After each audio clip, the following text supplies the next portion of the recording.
Oke, selamat pagi murid-murid tahun 2 Cikgu. Oke, hari ini kita sambung pelajaran mengenai kepentingan tumbuhan. Oke, jadi kepentingan tumbuhan kepada manusia dan juga haiwan. Oke, baiklah. Cikgu selalu berpesan kita harus menjaga tumbuhan kan. Oke, jadi hari ini kita tengok pula kenapa kita perlu menjaga tumbuhan berdasarkan kepada kepentingannya kepada manusia dan juga haiwan. Okey, yang pertama seperti yang kita tahu, manusia dan haiwan memerlukan oksigen. Ya. Jadi dia perlukan oksigen. Okey.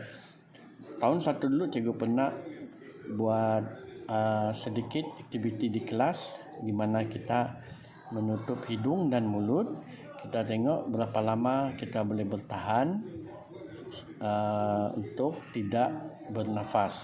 Jadi sebenarnya bernafas itu kita akan mengambil oksigen masuk ke dalam badan. Okey, dan kita keluarkan karbon dioksida. Okey, karbon dioksida tu sinilah cikgu tulis karbon dioksida. Okey, baiklah. Okey, jadi karbon dioksida ni ialah gas yang diperlukan oleh tumbuhan. Bila tumbuhan ambil karbon dioksida ni, dia akan membebaskan oksigen yang digunakan oleh manusia dan juga haiwan. Jadi, sumber oksigen sebenarnya semua berasal daripada tumbuhan. Okey? Sebab itu kita harus menjaga tumbuhan ni. Okey. Yang kedua pula kita tengok okey. Tumbuhan juga kita tahu dia boleh berbuah. Jadi dia boleh menjadi sumber makanan kepada manusia dan juga haiwan. Contohnya rambutan, betik dan juga durian. Okey, ini cuma contoh sajalah, tapi banyak lagi yang haiwan dan juga manusia makan buah-buahan. Okey, ini contoh sahaja, banyak lagi ya. Okey, ada juga yang kita makan seperti pucuk ubi kan, itu semua juga daripada tumbuhan. Jadi kalau tidak ada tumbuhan, kita tidak dapat sumber makanan, kita juga tidak dapat tenaga. Begitu juga dengan haiwan. Okey. Seterusnya sebagai habitat. Okey, apa itu habitat? Habitat ni ialah tempat tinggal. Kita tulis sini ya. Okey.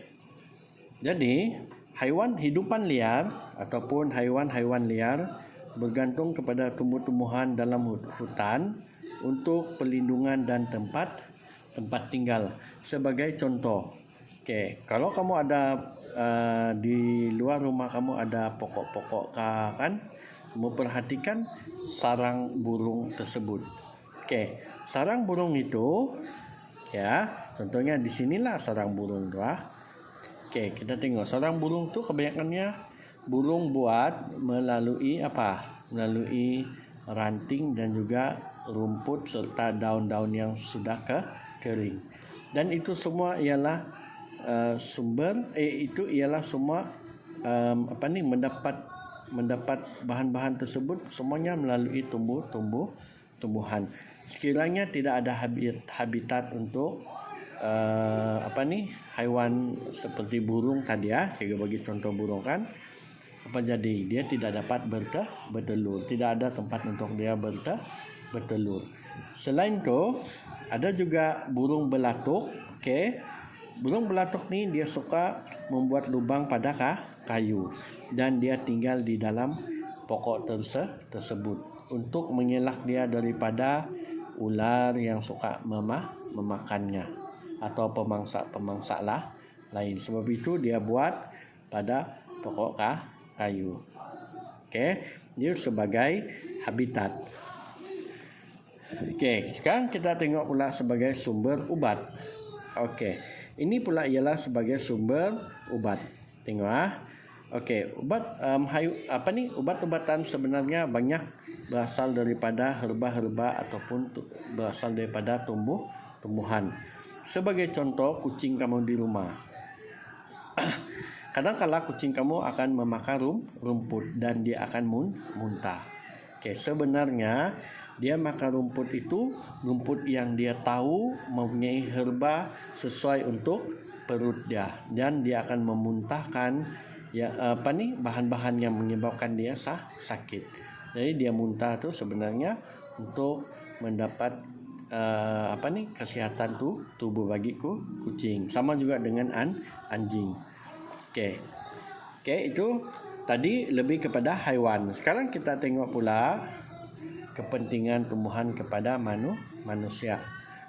Okey, tumbuhan sangat penting kepada manusia.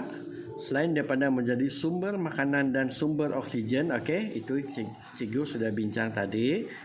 Tumbuhan juga membekalkan bahan mentah untuk dijadikan pelbagai produk bagi kegunaan manusia. Jadi selain daripada untuk oksigen atau udara dan juga makanan tadi, dia juga dijadikan sumber untuk produk.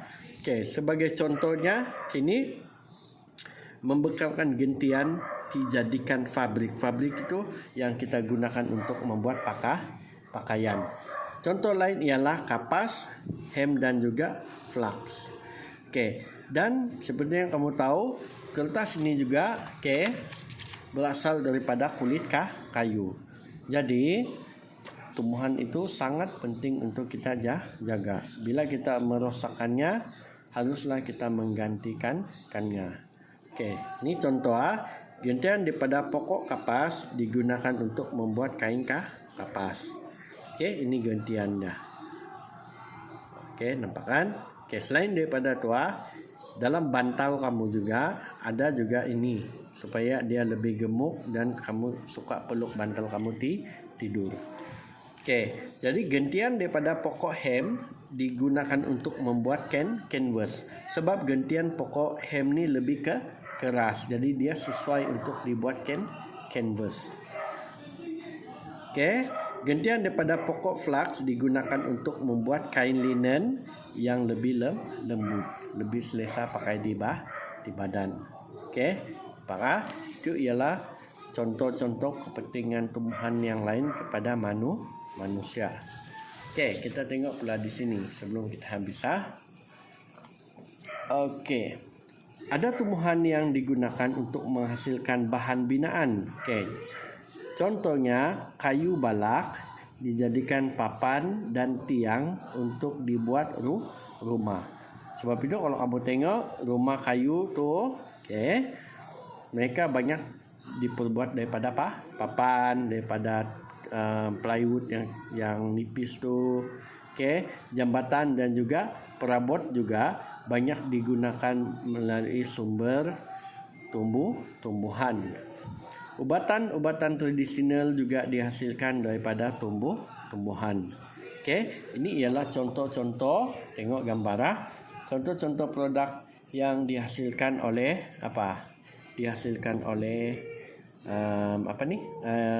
sumber tumbuhan.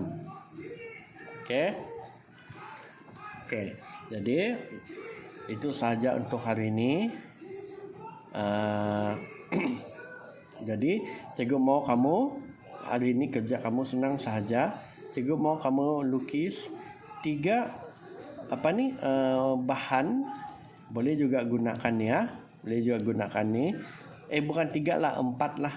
4 bahan yang digunakan melalui sumber tumbuhan dan berguna kepada manusia. Contohnya ini ialah daripada pokok getah. Contohnya inilah tapi kamu tulislah apa nama bahan tersebut. Contohnya ini tayar. Contohnya ini rumah gitu. Terus lihat daripada cikgu. Sekian, terima kasih.